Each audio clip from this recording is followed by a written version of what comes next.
नमस्कार, मी मोनिका मोरे. मी आज आली आंबनेरला आमच्या ऑफिसमध्ये. तर आमची आशा मॅडम कोणाला तरी भेटणार आहे. तुम्हाला तर तुम्ही भेटू शकणार आणि त्यांच्याकडून काहीतरी रिजल्ट ऐकू शकणार. तर मी आशा मॅम. नमस्कार मित्रांनो, मी आशा बोरसे तुमचं मनापासून SDPS वेलनेसमध्ये मनापासून स्वागत आणि अभिनंदन करते. आपण SDPSमध्ये आयुर्वेदावरती हेल्थवरती बिमारीवरती तिथं काम करतोच आहेत, पण आपण जहरमुक्ती खेतीवरती काम करत आहोत.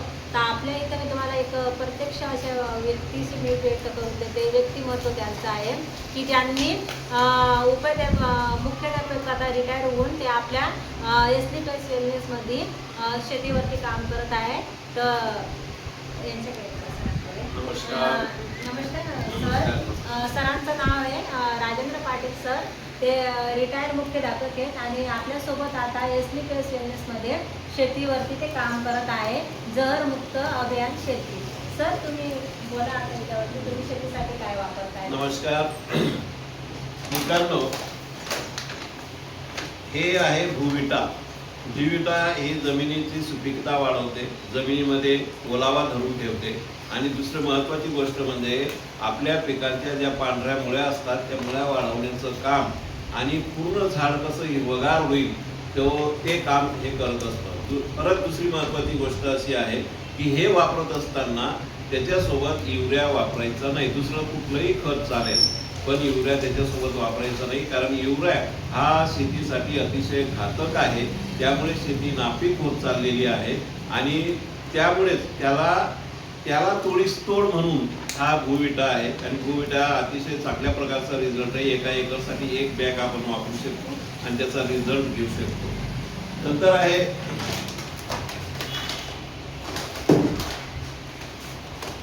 इको हरियाली.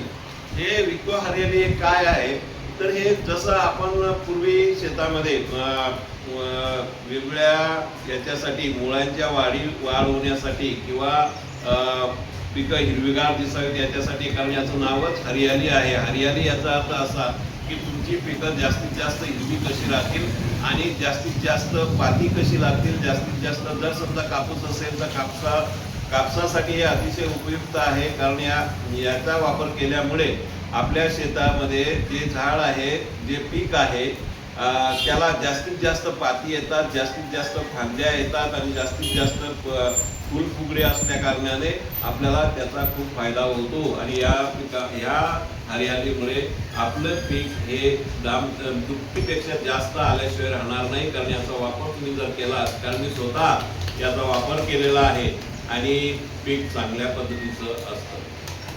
नंतर आहे ॲग्रो 90.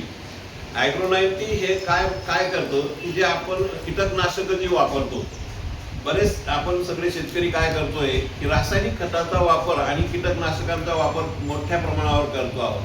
परंतु जर का आपण जैविक शेती केली आणि जैविक पद्धतीने शेती करत असताना जर हे ॲग्रो 90 आहे, हे आपल्या शेतामध्ये असणाऱ्या पांढरी माती किंवा मावा, तुडतुडा याच्यावर अतिशय उपयुक्त असं आहे.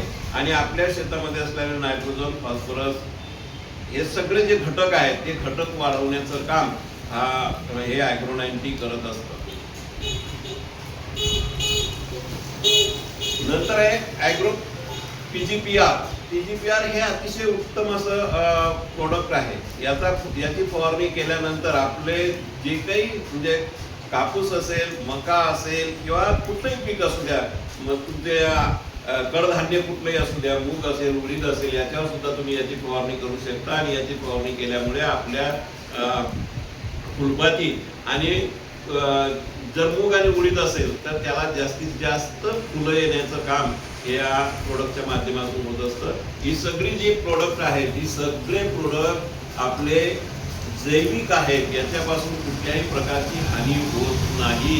याच्यामुळे उलट जमिनीची सुपीकता वाढते आणि जास्तीत जास्त जे आपण जहरमुक्त जे खात होतो की त्याच्यामुळे आता होतंय काय, नेमकं 2च दिवसामध्ये कारले, गिलके आपल्याला मोठे झालेले पाहायला मिळतात. का? कारण त्याच्यामध्ये रासायनिक घटक वापरले जातात आणि तेच आपण बाजारामध्ये येतं आणि ते आपण खातो, तर त्याच्यापासून मुक्तता मिळवण्यासाठी हे खूप मोठं अभियान आहे आणि या अभियानामध्ये आपण सगळेजण सहभागी व्हा आणि याचा फायदा जास्तीत जास्त लोकांनी घ्यावा अशी आपण सगळ्यांना विनंती करतो. नमस्कार. धन्यवाद सर.